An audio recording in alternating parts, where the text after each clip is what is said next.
5 on Your Side at 10 starts now. A deadly day on a St. Charles highway. My heart sank immediately. The latest crash on I-70 accelerating construction concerns of drivers. Best rain chance in a while. It comes Saturday. It doesn't end the drought, but at least some of us see some decent rain. We're tracking the changes coming our way. Our top story, disturbing new video tonight of a school bus brawl. This one? Yeah, do what I told you to do. Hey, A father accused of egging on his 6-year-old daughter to attack another student. Tonight, the county prosecutor says that parent who was charged with felony harassment could face even more charges. Good evening, everyone. I'm Kelly Jackson. And I'm Mike Bush. The father is now sharing what prompted him to take matters into his own hands. 5 on Your Side's Brent Solomon is here with new information in the story he first reported 2 days ago. Brent? Well, the father here says the student in the video that you're about to see here had actually been bullying and attacking his daughter at school. So he wanted his child to defend herself, he said. Prosecutors say that's not the way you do it. Take a look at this video that starts with kids being kids on a school bus. That's when Maurice Fox gets on with clear instructions for his 6-year-old daughter. this one? Yeah, do what I told you to do. Hey, don't put your hands on my daughter no more. She then begins repeatedly punching the 7-year-old girl. When she was done, Dad wanted more. Again, I want to cry. Again. The little child follows orders and throws even more blows. Come on, let's go. What stood out to you on that video when you saw it? Really what stood out to me was how little these children are. St. Louis County Prosecutor Melissa Price-Smith says the 1 felony and 3 misdemeanor charges Fox faces currently could be upgraded. These charges are merely preliminary. The case will be presented to the grand jury. This wasn't an easy decision, the father said in a statement online, but it was the only thing that finally stopped the other child from continuing to hurt her. I felt I had no other choice as a parent. My only intention was to protect my child and empower her in a world that hasn't protected her. You hear me, little girl? Hey, look at me. Don't you dare touch my daughter no more. What kind of world do we live in if we teach our children to resolve conflict through violence? We won't tolerate that.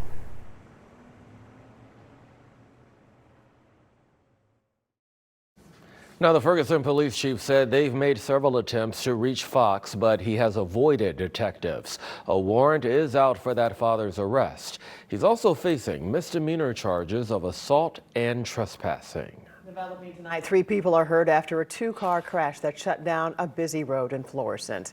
It happened on Shackelford Road near Kilmorey Drive. 1 victim was airlifted from the scene with serious injuries. 2 other people are being treated for non-life-threatening injuries. The crash remains under investigation. We now know a 17-year-old from Belleville was killed in a crash along Interstate 70 in St. Charles County. That crash happened just before 11:30 this morning near Wentzville Parkway, shutting down the westbound lanes for several hours. Police say the teen lost control on the eastbound lanes and drove into the path of a semi.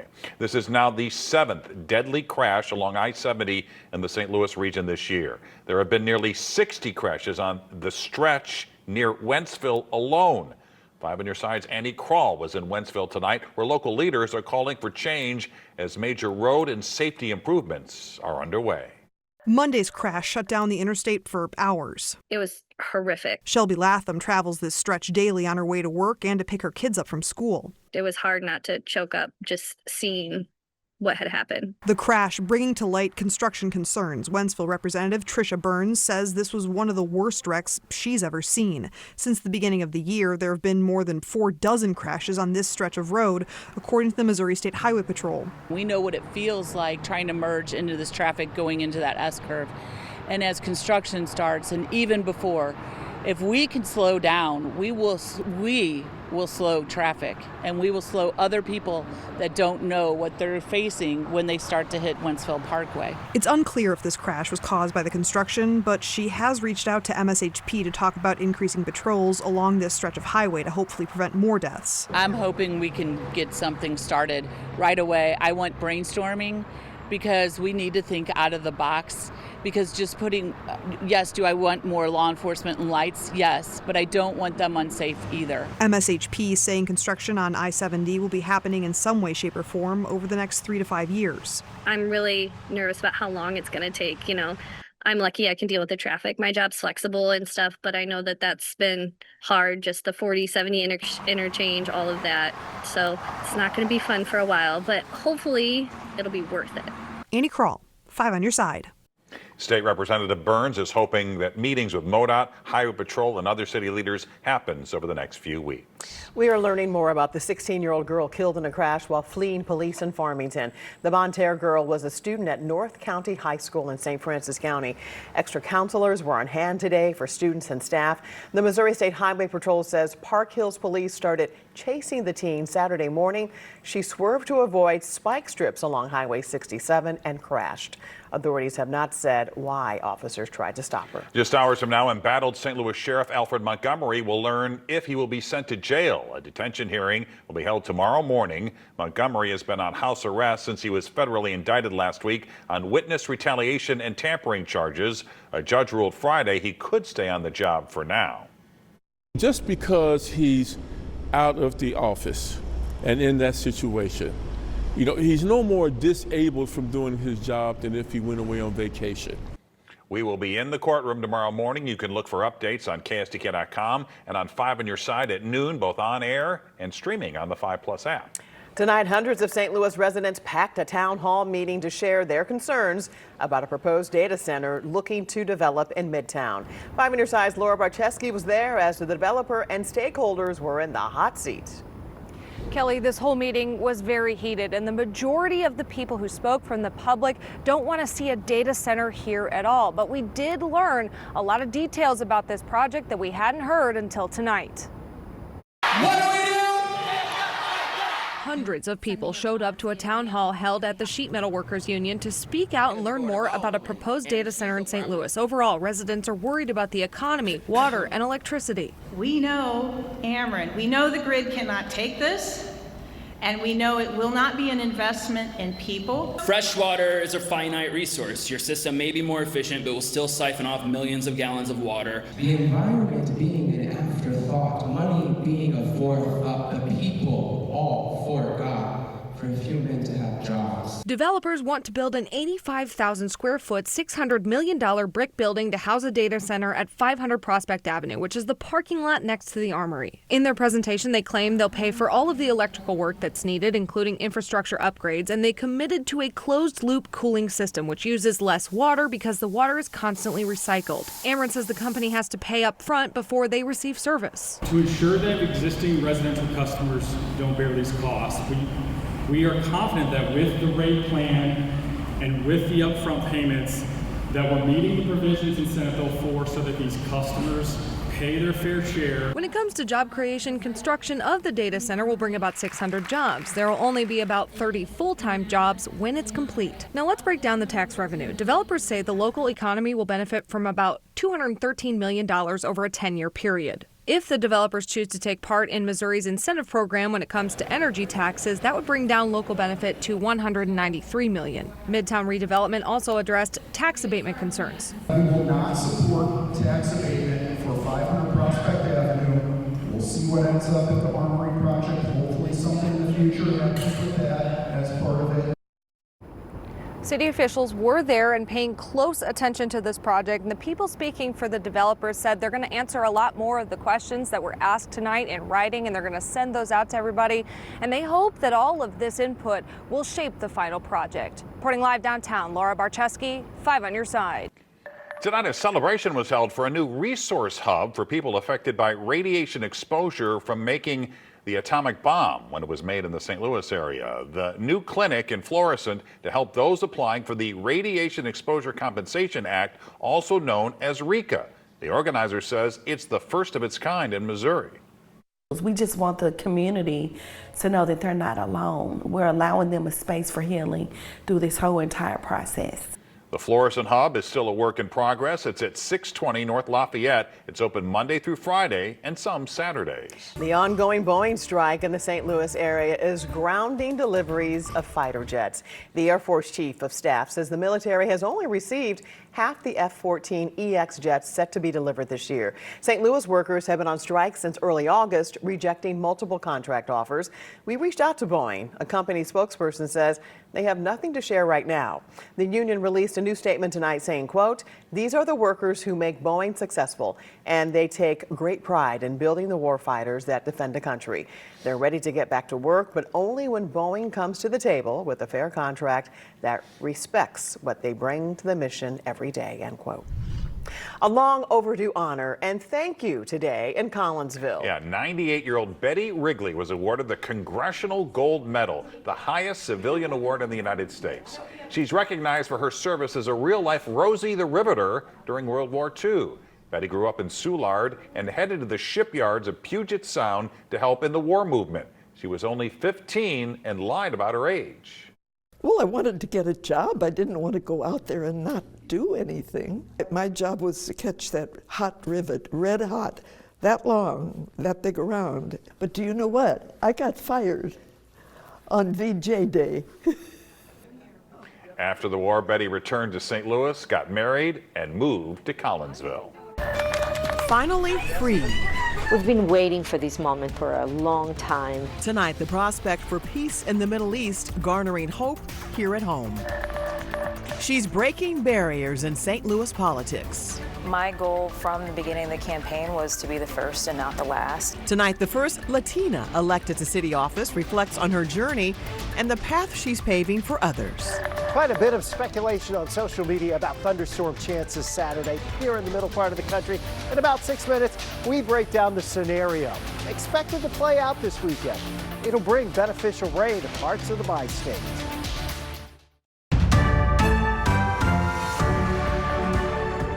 Tonight, the 20 living Israeli hostages are home after being held 738 days in captivity by Hamas. Their emotional homecoming's the first phase in a 20-point plan toward lasting peace in the Middle East. President Trump is on his way home tonight after a whirlwind trip to Israel and Egypt, where he officially signed his peace plan. The historic agreement is garnering praise from both sides of the aisle. This is a big one. I mean, with those hostages going home, that's a big thing for those families, and I think it's a breakthrough. The second piece to all this now is the governance, which is more complicated, but I do think it's important to, I think, recognize what an achievement this is. Democrat Senator Tammy Duckworth of Illinois posted on X today saying, quote, "This hopeful moment must mark a turning point in the years-long efforts to de-escalate tensions in the region." Tonight, the American Jewish Committee here in St. Louis says they have hope again for a chance at peace in the Middle East. We are filled with hope, and we thank the administration for the leadership, and most of all, we are overjoyed seeing the people going back to their loved ones. Amid the joy in Israel tonight, also grief. Hamas returned the bodies of 4 hostages. Another 24 deceased hostages are supposed to be turned over as part of the first phase of the ceasefire deal.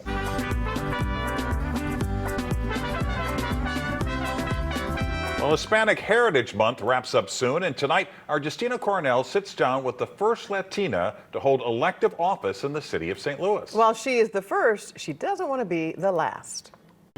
She's the first Latina to open these doors. They have a couple of Spanish speakers in their office, paving the way for future leaders. So thank you for printing out the script. This is St. Louis Alderwoman Daniela Velasquez of the 6th Ward. Well, I'm the first Latina ever elected to serve in the city of St. Louis. My goal from the beginning of the campaign was to be the first and not the last. People often they want to see themselves reflected in their elected officials, but often it gives people hope. It gives the younger generation, the kids, a hope that, they can see themselves one day in these positions, just like it gives me hope when I see, Latinas leading in the boardroom and in Congress. Velasquez is a first-generation St. Louisan. I call myself a Mizrahican or a Mizrahikenya, depending on where you are or what your first language is. I was born and raised in the St. Louis area. I grew up in St. Louis County. We were the only ones in the phone book, probably up until I was 17, and my parents moved here in the late 60s from New York. culturally, we were unique. You know, I don't remember meeting another Puerto Rican in my neighborhood till I went to high school. This, paired with her late brother being deaf and partially blind, gave her perspective. You just see things from a different perspective, and you learn that you've got to build bridges wherever you are because you have to build them because the bridges aren't going to come to you since, you know, being unique, if you will. And she's unique among these walls, a centuries-old building with the first Latina elected official voted in 2023. As we see at the desk behind you, you have this in front of you every day, or when you come into here. Why is that so important to have that flag in front of you when you're here? It was important to be able to have a piece of my culture here and just to be able to, you know, have it proudly there each day. What advice or any words of encouragement do you have for future generations that are looking for this role or any other leadership roles? Face your fear and do it anyway. That's exactly what she did. She didn't just enter City Hall, she held the door open so others could follow. But I'm trying to do my little part to change the world, one bill, one resolution, one email at a time. Justina Cornell, 5 on your side.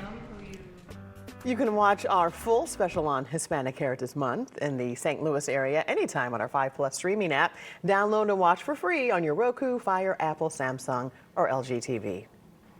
Tonight, a popular Mexican restaurant in Rock Hill is preparing for a big move after nearly 50 years.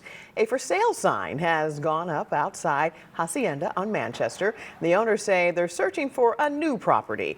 In a social media post tonight, they blame recent challenges like the pandemic, extended road work, rising costs, and maintaining a 150-year-old building.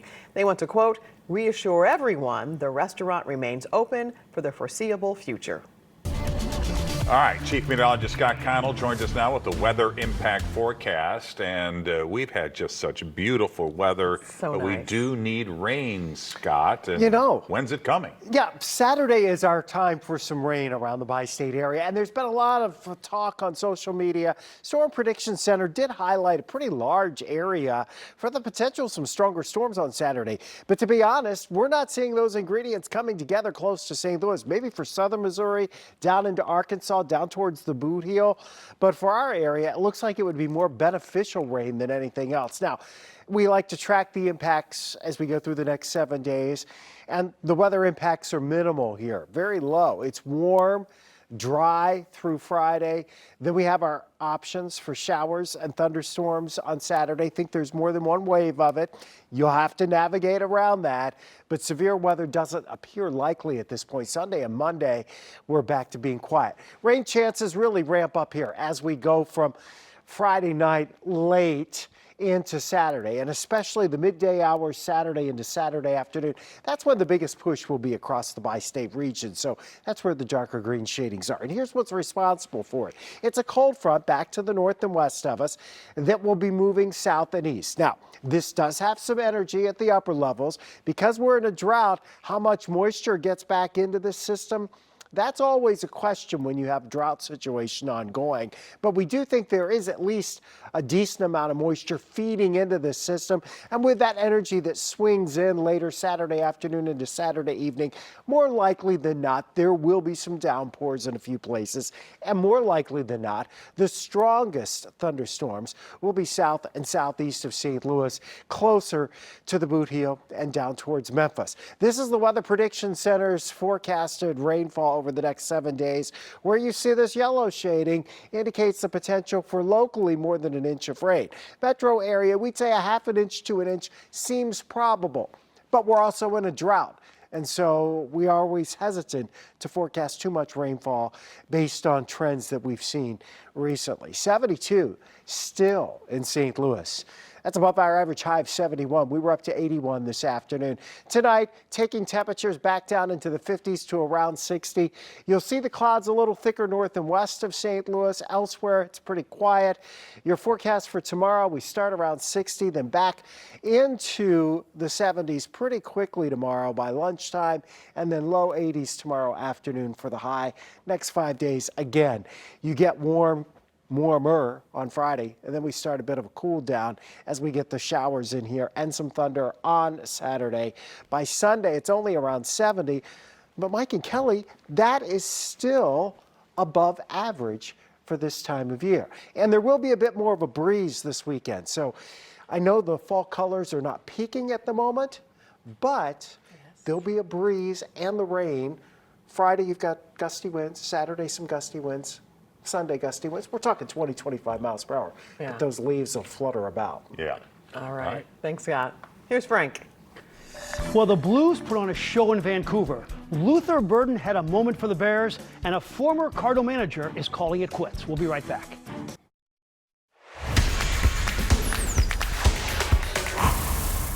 I may be wrong, I often am, but I'm buying stock in the Blues, and not just for this year, but for the next 5 years. They have the great coach, and you can't deny their young talent all over the roster. After the opening night dud, they conquered Canada. Let's go to Vancouver. Here's the guy who can become a star in our town. 21-year-old Jimmy Snuggerud sneaks into your screen, shoots and scores. The Blues led it 1-0 in the first. And Jordan Binnington's Monday is going better than last Thursday. Binner was sharp in the first. Early second period. Pretty play. Philip Broberg, the lead pass to Jordan Kyrou, who wisely hesitates, then gives to Braden Shen. The captain makes it 2-0. A little later, the Blues with some really good forechecking. Pavel Buchnevich, and Snuggerud gets his second goal of the game. 3-1 Blues. Did I mention he's 21? Got to see this in the third. Jake Neighbors stops the slap shot, then shoots it the length of the ice for the empty netter. The Blues go 2-0 in Western Canada after a 5-2 win. The coach on Jimmy. No, he just worked. You know, he was all over pucks. He was tenacious on pucks, hounding them. And then obviously that release is pretty special on the first goal. And the second goal, he's where you score goals, right around the net.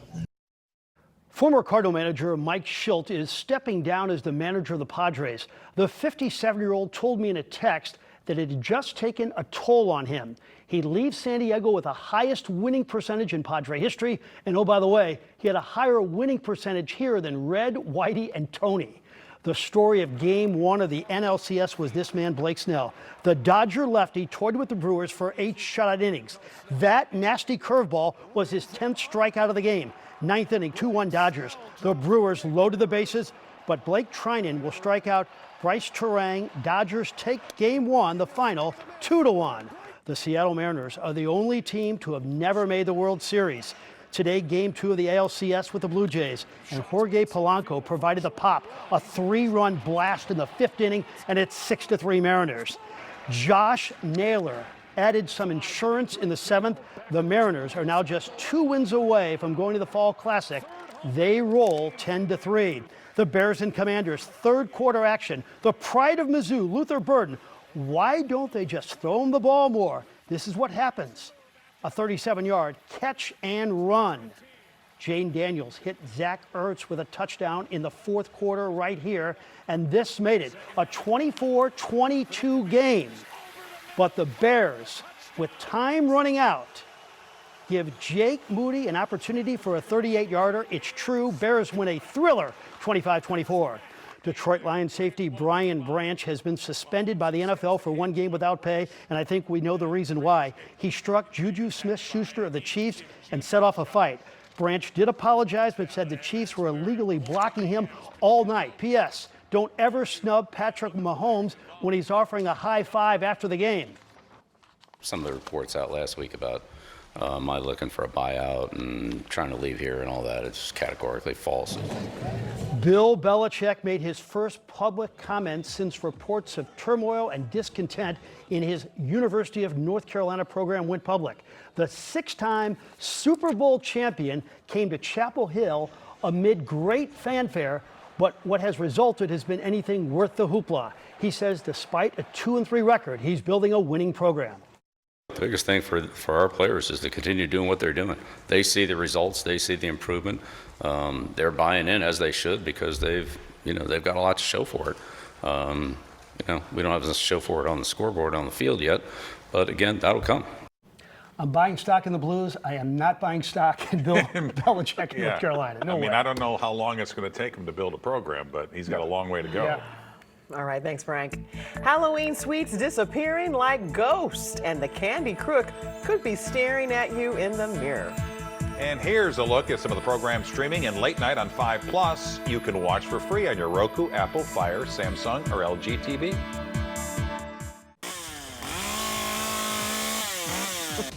St. Charles man claims to have the scariest yard in town. Don Cotman has transformed his lawn into a spooky landscape, and this is the first year for his haunted display. We've been building on this for like 3-4 weeks ago. Yeah, I'm sure my neighbors ain't happy about it. House is located on Connie Drive off Zumbel and Justy Roads, not far from St. Charles West High School. Okay, that's impressive. When it comes to Halloween candy, stocking up early may cost you. A new CVS pharmacy survey of 2,000 adults finds the average American eats through their stash twice before trick-or-treaters even show up at their door. A quarter of those surveyed admitted they've had to restock 3 times or more. Are you guilty, Scott? I'm way guilty. All those Snickers? Yeah, I want all the candy bars. Halloween's going to be a little cooler, we think, Yeah. but we're dealing with warm weather for the rest of the week. Temperatures in the low 80s. We do get some showers and some rumbles of thunder on Saturday. Badly needed rain. There you have it, 5 on your side at 10. We're always streaming on 5+. Start your day with Today in St. Louis. That starts at 5 a.m. Have a great tomorrow.